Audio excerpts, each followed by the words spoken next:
नमो नमः। प्रवाचिका अहंतया जोशी संस्कृताध्ययने समेषां स्वागतम्। अधुना कथा पठिष्यते अस्तु तर्हि आरंभं कुर्मः। आज पहाट धरूनच पन्हाळगडावर खबर कोसळली होती. रायगडाने दाबून ठेवण्याचा कडेकोट कट बांधला होता. तरी पाचाडहून पुतळाबाईंमार्फत आणि कराड प्रांतातील तळबीडच्या तळावरून हंबीररावांमार्फत ती पन्हाळगडावर पोहोचली होती. पुतळाबाईंनी खासा हारकारा धाडून कळविले होते. आज ऐन माध्यांनी आवाज झाली. आमचे कुंकुबळ थकले. तुम्हा आम्हाला उघडे टाकून स्वारी सुख झाली. गडावर गैरमेळ पडला आहे. अंतकाली स्वारींना मंत्राग्नी तोही पावला नाही. बुध फिरल्याने भडाग्नीवर सांगता झाली आहे. प्रसंग बाका आहे धीर रक्षून असणे. जे करणे ते सावध चित्ती विचाराने करणे. मानसीपुरी पारखून जवळ धरणे. आम्ही तुमच्या वाटेला डोळे जोडून आहोत. आई जगदंबेच्या इच्छेवर अन्य जोर नाही. उदंड बोलणे आहे ते भेटीत. हंबीररावांनी कळवले होते. धनी दौलतीला पारखे झाले. आम्ही रायगडी कूच करतो आहोत. काळीस टाकू नका, आम्ही पाठीशी आहोत. जिव्हाळ्याच्या माणसांनी धीर टाकू नको म्हटले तरी धीर खसावा असाच प्रसंग आला होता. चालते हसऱ्या मुखाचे आबासाहेब आता या जगात नाहीत हे सत्य मानायला संभाजीराजांचे मनच घेईना. कितीही हापसले तरी दर्याकाठच्या वाळूतील खड्ड्याचे पाणी हटता हटत नाही. तशा न हटणाऱ्या आठवणी त्यांच्या मनात दाटून येऊ लागल्या. एखाद्या प्रसंगी सर्व बाजवांनी आयुष्याचे केवळ फोलपणच माणसाला जाणवते, तसेच ते संभाजीराजांना जाणवू लागले. नियतीचा सर्वात जबर तडाखा खाल्लेले संभाजीराजांचे बंबाळ मन चौवाटांनी सैराट धावू लागले. शोक, खंत, विरह, असहाय्यता, संताप, उपेक्षा, अवमान, उद्वेग या विचित्र भावनांचे अनावर कड उकळू लागले. गेले आबासाहेब गेले. न भेटता बोलता आमचीच हाय खाल्ली त्यांनी. पहाडासारखा पुरुष आमच्याच करणीनं काळीज देठात फसला. आम्हाला सर्वात कडी सजा फरमावून गेला. आबासाहेब आप्तगण असून फसवून गेलात का? कसे? शरम शरम वाटते तुमची आम्हाला. असं कडवं सुनावण्यासाठी तरी एक वार दर्शन द्यायचं होतं आम्हास. गडाचे दरवाजे बंद करणाऱ्या शहाण्या सुरत्यांनो, गडावर पालाण घालायला तेवढंच कसरे विसरलात?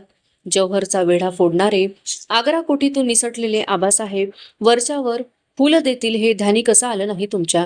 कसली पुण्याई गाठीशी बांधलीत ही?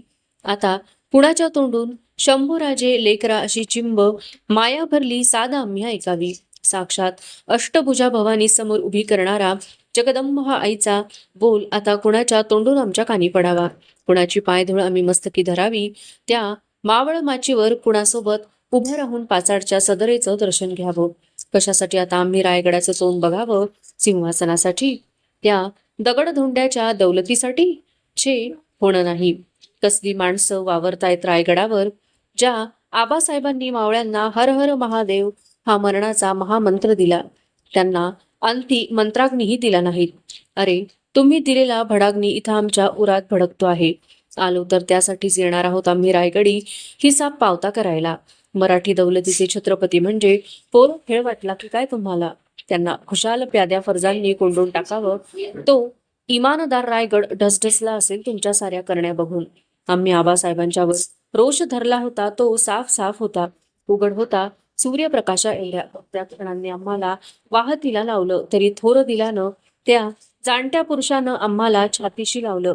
त्यांना दिल्या यातनांच्या पश्चात्तापाहून आम्ही बाहेर पडतो न पडतो तोच आमचं आमचं समजून घेणारं एकटं स्थान असलेले आबासाहेबच आमच्यापासून छिनावलेत. शोकाच्या दरीत फेकलत आम्हाला. कसं फेडाल हे? त्याचाही एक ना दावला पाहिजे. कंबक्त असतील त्यांना. कशासाठी आलो आम्ही युवराज म्हणून जन्माला? दावल्या तोंडी बुक्क्यांचे तडाखे खाण्यासाठी? हे असे जन्मदात्याला शेवटच्या क्षणी पारखे होण्यासाठी? थोरल्या आऊ, तुम्ही असतात तर आमचं पोरकं तोंड तरी आम्ही तुमच्या कुशीत ठेवलं असतं. पण त्या असत्या तर त्यांनाच या प्रसंगी थोपटून शांत करण्याचा प्रसंग येता आमच्यावर. नाही, आमच्या थोरल्या आऊसाहेब गेलेल्या नाहीत. दगडी काळजाचा मृत्यूही त्यांना नेऊ शकत नाही. आम्ही स्पष्ट ऐकत आहोत त्यांचे बोल. शंभू बाळ, युवराज, शांत व्हा, धीर ठेवा. त्यांचे आकाशी हात आमच्या पाठीवरून फिरताहेत. प्रत्यक्ष आबासाहेबच आपल्या हातांनी आपली लाडकी भवानी तलवार आमच्या कमरेत आवळत आहेत. थोरल्या आऊ हसल्यामुखी सरशीनं आमच्या कपाळी शिवगंध रेखताहेत. तळहाती दह्याच्या कवड्या ठेवताहेत. नाही, आम्ही शोक करणार नाही, पोरकं मांडणार नाही स्वतःला. त्या असंख्यांची कुरवंडी करून उठवलेल्या श्रींच्या राज्याला उघडं पडू देणार नाही. ही दौलत कोत्या कारस्थानी हातांखाली कदापिही जाऊ देणार नाही. पाचडच्या मासाहेब आम्ही सावध झालो आहोत. आबासाहेबांचा भगवा जरी पटका आम्ही घेतला आहे खांद्यावर. आता आणा आहे ती त्यांची आणि भवानीची. जी काळीज तोडणारी जीवघेणी खंत आम्ही आबासाहेबांना दिली तिची भरसक भरपाई करणार आहोत आम्ही. प्रसंगी कुडी ठेवण्याची सजा पत्करूनही कसला सिद्धी, कुठला टोपीकर आणि काय जातीचा औरंग आहे ते बघणारच आहोत आम्ही. छातीवरच्या कवड्यांची माळ संभाजीराजांच्या मुठीत एकदम घट्ट आवळली गेली. खंबीर मनाने शांत हाताने त्यांनी सुखदालनाचा आडबंद परतवून दरवाजा खोलला. नवारा झपकार्याने आत आला. बाहेरची हवालादिल माणसे युवराजांच्या सुजवट झाल्या डोळ्यांकडे बघतच राहिली. आता त्या डोळ्यांचा माग तसा सहजासहजी कुणालाच येणार नव्हता. रायगडावर लुप्त झालेले शिवपण त्या डोळ्यांच्या खोलवटीत अल्लाद पावलांनी उतरले होते. चिटणीस चंद्रास खळ धरतं ते केवळ महापुरुषालाच आपत्तिकारक नसतं, ते त्याच्या स्वप्नालाही घेर पडणार याचं सूचक असतं. समोरच्या परशुरामपंतांना संभाजीराजे विचारात टाकीत म्हणाले, रायाजी अंतोजी, आज गडाची सांज नौबत ऐकलीत तुम्ही? नाही, गोंधळला जावाला. मतलब किल्लेदार विठ्ठलपंतांना महाराजांची खबर पावली आहे, तरीही ते आम्हाला भेटून ती कानी घालीत नाहीत. नजर ठेवा त्यांच्यावर. संभाजीराजांकडे सारे बघतच राहिले. बालेकिल्ल्यात यावेळी विठ्ठलपंत रायगडाहून आलेल्या हिरोजी फर्जंद आणि सोमाजी बंकी यांच्याशी कानगोष्टी करण्यात गडले होते. सोयराबाईंनी रायगडाचा बंदोबस्त कान्होजी भांडवलकर आणि शहाजी भोसला सरनौबत यांच्या हाती दिला होता.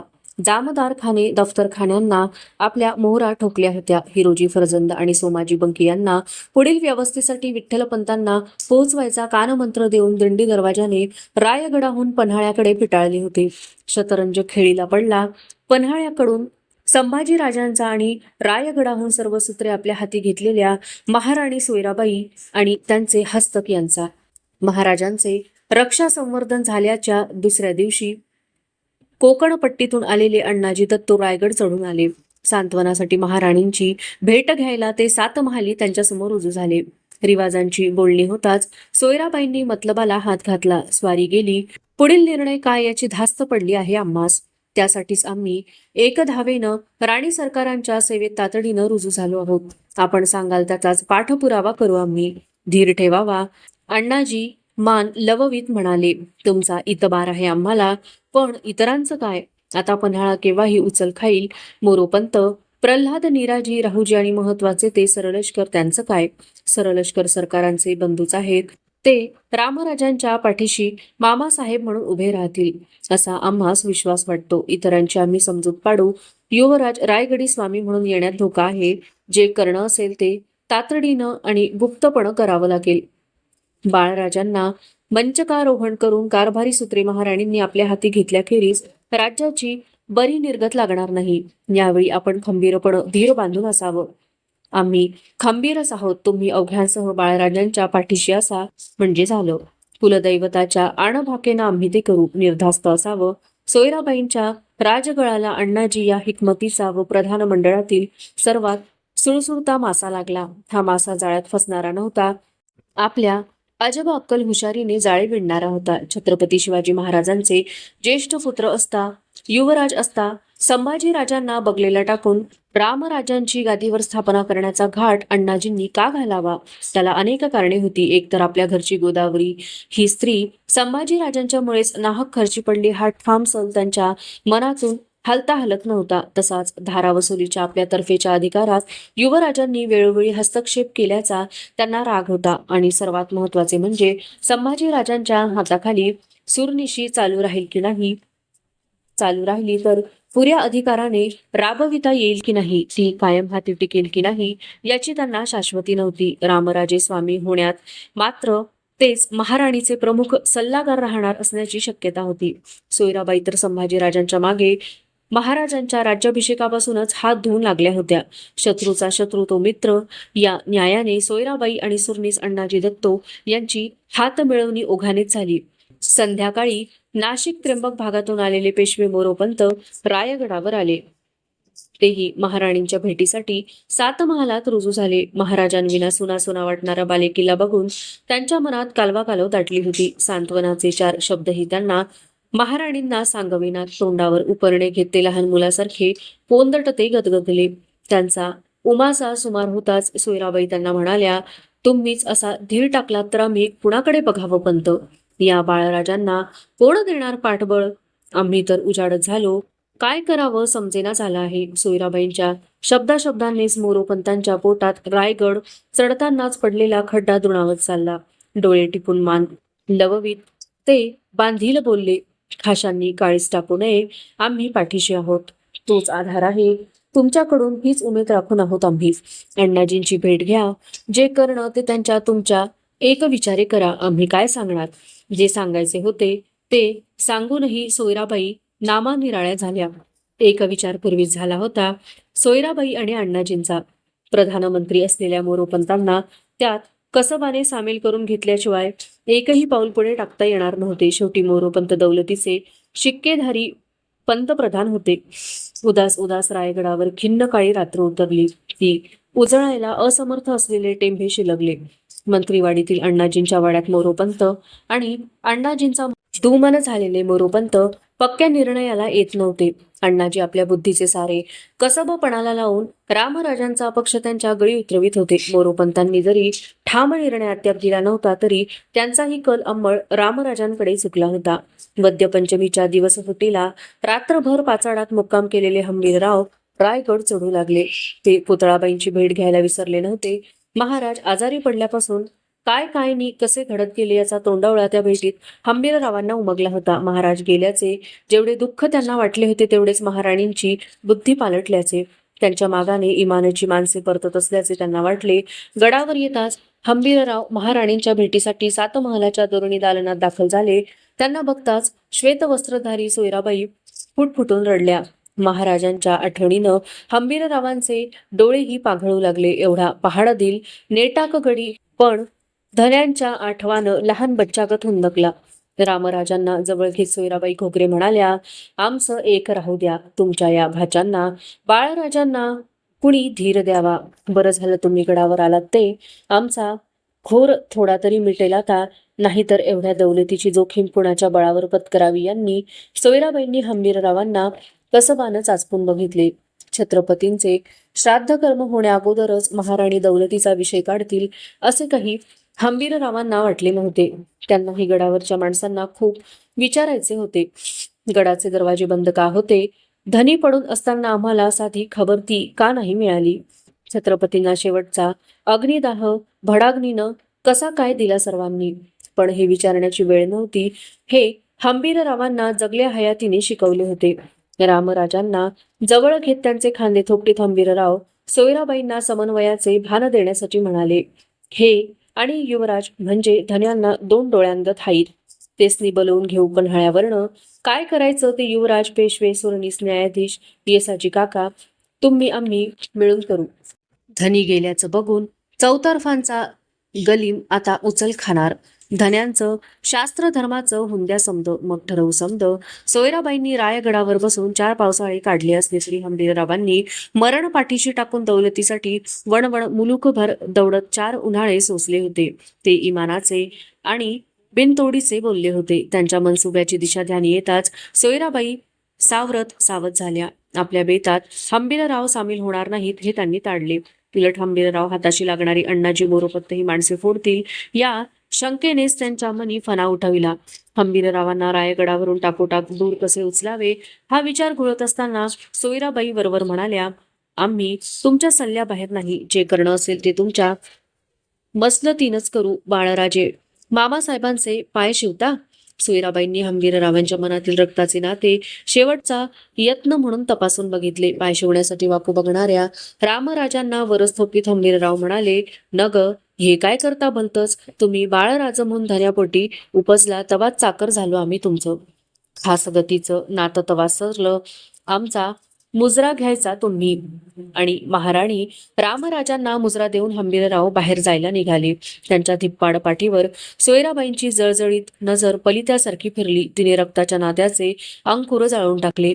बांधल्या बेतातून सोयराबाईंनी हंबीररावांचे नाव स्वहस्ते फुली मारून पुसवून टाकले. वर्दी पाठवून त्यांनी प्रथम अण्णाजींना बोलावून घेतले आणि आपल्या सुरेल राजबोलीत त्यांना कानमंत्र दिला. सरलष्कर पाठीशी उभे राहतील ते होणार नाही. त्यांना आम्ही श्राद्ध कर्म झालं की कराड प्रांती कूच होण्याचा हुकूम देणार आहोत. त्यांच्यापासून बरं सावध असणं. अण्णाजी ते ऐकताना चिंताग्रस्त झाले. पाठीशी सेनाबळ असलेल्या हंबीररावांची सरलष्कर म्हणून ताकद ते जाणून होते. तरी त्यांना विश्वास वाटला की एकदा रामराजांचा मंचकारोहण पार पडला की हंबीरराव आडवे जाणार नाहीत. त्या जोरावरच ते सोयराबाईंना म्हणाले, आम्ही हर कोशिश करू त्यांना वळते करण्यासाठी. महाराणींनी निर्धास्त असावं. विधी होताच ते कराड प्रांती गुंतले राहतील असं मात्र करावं. अण्णाजींनी मसलतीतल्या आसामींना गाठून हंबीररावांचा कल सामील होण्याकडे नाही हे कानी घातले. मोरोपंत प्रल्हाद निराजी राहूजी सारे हंबीररावांशी भेटागाठीत जेवढ्यास तेवढे आणि जपून बोलू लागले. चैत्रवद्य द्वादशीला महाराजांचे श्राद्ध कर्म सुरू झाले. साबाजी व परसोजी भोसले यांच्या मदतीने रामराजांच्या हस्ते छत्रपतींना पिंडदान देण्यासाठी राजोपाध्ये काळ्या हौदावर तिष्ठले होते. भोवतीच्या करंजांच्या झाडांवर काळे पक्षी दाट दाटून कलकलाट करीत होते, पण पिंडस्पर्श घेण्यासाठी एकही उतरत नव्हता. श्राद्धविधींच्या दुसऱ्याच दिवशी पहिल्या प्रहराला हंबीररावांना 7 महलाची वर्दी आली. ते महाराणींसमोर दाखल झाले तेव्हा तिथे येसाजी कंक, आनंदराव, मोरोपंत, अण्णाजी, प्रल्हादपंत होते. हंबीररावांचा मुजरा घेत सोयराबाई नेहमीच्या सदरी भाषेत म्हणाल्या, या सरलष्कर सारे तुमचीच वाट बघताहेत. जी काही मनसुब्यानं याद केलं तुम्हाला, तुम्ही म्हणाला त्या विचारानं आम्ही बेचैन आहोत. आता गनिम चौतर्फेनं उचल खायची भीती वाढली आहे. तुम्ही जेवढे कदीमा आहात ते आपापल्या मुलखावर ठाण घेणं. आनंदराव, रूपाजी तुम्ही सातारा तर्फ जवळ करा. येसाजी तुम्ही 10,000ची फौज पाचाडात एक जाग ठेवा. सरलष्कर तुम्ही टाकीनं कराड प्रांतावर उतरून आपला जमाव सिद्ध ठेवा.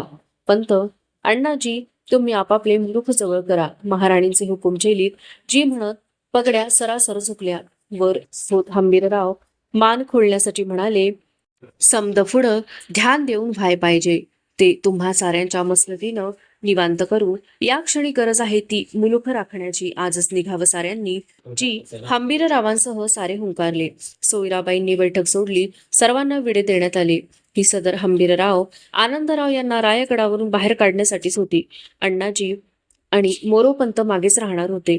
रायगड उतरलेले हंबीरराव कराडच्या आणि आनंदराव सातारच्या रोखाने एकमेळाने निघाले. हंबीररावांच्या बरोबर एक विचाराची जाणती मसलतही रायगडापासून दूर दूर निघाली. मागे उरली कटकारस्थाने. अवशिष्टा कथा अग्रिमे भागे पठिष्यते. अस्तु तर्हि पुनर्मिलामः. तावन् मंगलम भूयात्, शुभम भूयात्. नमो नमः. धन्यवादः.